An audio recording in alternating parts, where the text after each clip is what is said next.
Are you going bananas? Are you going bananas? ඔයාට කෙහෙල් යනවද? නෑ. Are you going bananas කියලා කියන්නේ ඔයාට කෙහෙල් යනවද කියලා නෙමෙයි. Are you going bananas කියලා කියන්නේ ඔයාට පිස්සුද? හරි.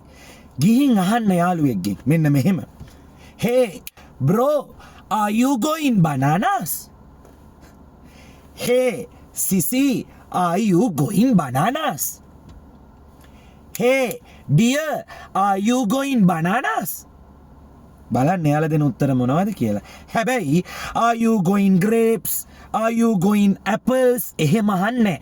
ඔයාට පිස්සුද කියලා අහන්නේ are you going bananas? ඔයා ඉස්සර ඇහුවේ are you crazy? Have you lost your mind?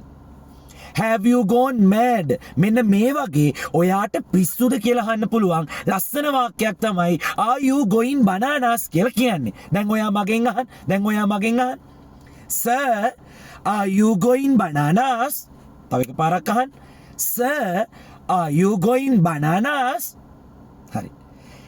එහෙනම් මෙන්න මේ වගේ ලස්සන වාක්‍ය පාවිච්චි කරන්න. තව එක පාරක් කියමු මාත් එක්ක. Are you going bananas? ඔයාට පිස්සුද? දැන් යටින් කමෙන්ට් කරන්න එපා. සර් කෙහෙල් ගෙඩියකටවත් නිදහසේ ඉන්න දෙන්නේ නැහැ කියලා. හරි. එහෙනම් ආයි පාර එකම එක පාරක් කියමු. Are you going bananas?